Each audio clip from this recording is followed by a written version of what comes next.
بسم الله الرحمن الرحيم الحمد لله رب العالمين وأصلي وأسلم على أشرف الأنبياء والمرسلين نبينا محمد صلى الله عليه وسلم. Mes chers frères et sœurs, en réponse aux questions et aux emails et aux messages qu'on a reçus, on essaye d'amener un peu plus d'éclaircissement pour éclaircir un petit peu les frères et les sœurs à leur demande. Certainement, nous avons reçu beaucoup de messages venant de certains frères et de certaines sœurs pour exprimer un peu comment ils n'arrivent pas à comprendre comment les parents, certains parents s'opposent au mariage. Le mariage, c'est quelque chose de noble en lui-même. En soi, c'est quelque chose de noble. Et Allah Azza wa Jal, à chaque fois, comme vous l'avez entendu, chaque fois qu'Allah parle de la famille, parle d'une certaine noblesse, il utilise un terme très très noble. Al-lutf, fa'in khiftum.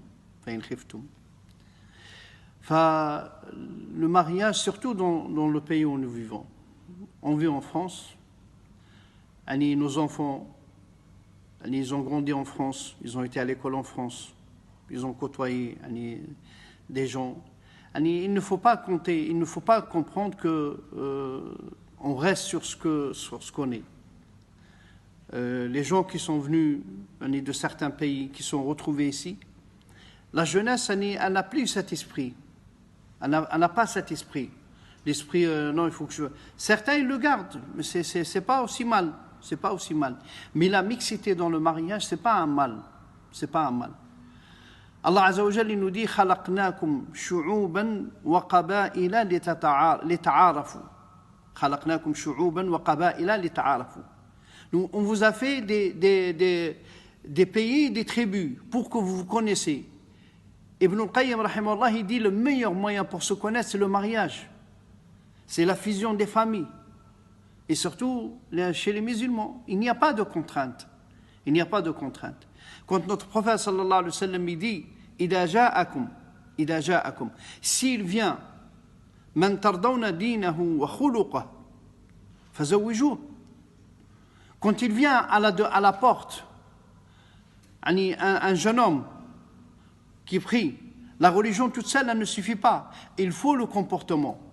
Il faut le comportement. Et il l'a mentionné, notre prophète sallallahu alayhi wa sallam, dans le hadith. Il l'a mentionné. Si la personne, si le jeune, il est d'un mauvais comportement ou d'une mauvaise mentalité, il ne faut pas marier sa fille. Ou même la fille.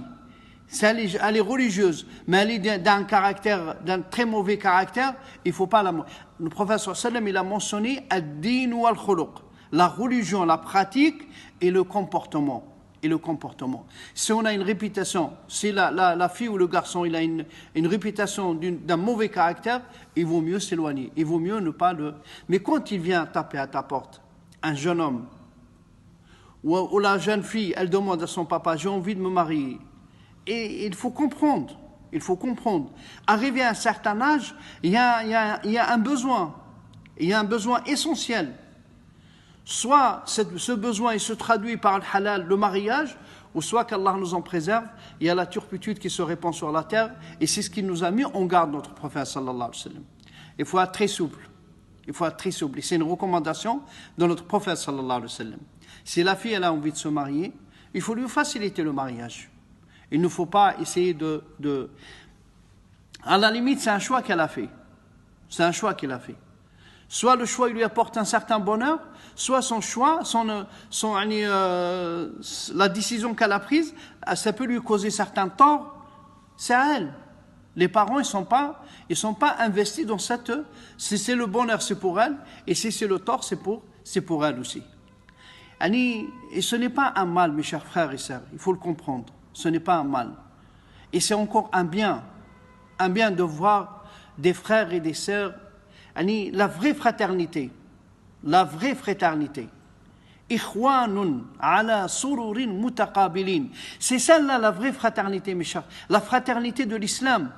Celle qui nous réunit sous le La ilaha illallah, Muhammad Rasulullah sallallahu alayhi wa sallam. Et c'est la fraternité qui va se ressentir. Demain, Nuh alayhi salam, il ne pourra pas voir son fils.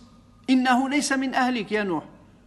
Allah il lui dit, il ne t'appartient pas, il y a un fossé entre toi et lui.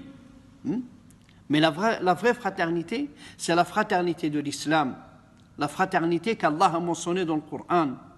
Ikhwanun, il a dit Ibn Taymiyyah rahimahullah, on ne serait pas véritablement des frères comme Allah l'a mentionné dans l'Akhira si on ne l'est pas dans ce monde. Si on ne l'est pas dans ce monde. Il n'y a aucun mal. Je marie ma fille à un tel ou un tel. Ou je laisse mon fils se marier avec un tel ou un tel. Il n'y a aucun mal, mes chers frères et sœurs. C'est une uqda, c'est un mal-être, c'est un malaise, c'est un mal-être qu'on a et qu'on l'exprime quand on est face à... on parle de la fraternité, on parle de... Voilà qu'il réellement, quand on est face à la responsabilité, on essaie de fuir, on essaie de trouver des arguments par rapport à la position qu'on a. Mes chers frères, le conseil que je peux donner aux frères et aux sœurs, n'hésitez pas, quand la personne y vient et vous connaissez en lui sa religion, sa pratique, vous connaissez son bon comportement et son bon caractère, n'hésitez pas à les marier. On demande à Allah Azza wa Jal qu'il soit bénéfique ce conseil et on demande à Allah Azza wa Jal qu'il soulage cette souffrance chez les jeunes aujourd'hui. Barakallahu fikum, assalamu alaikum wa rahmatullah.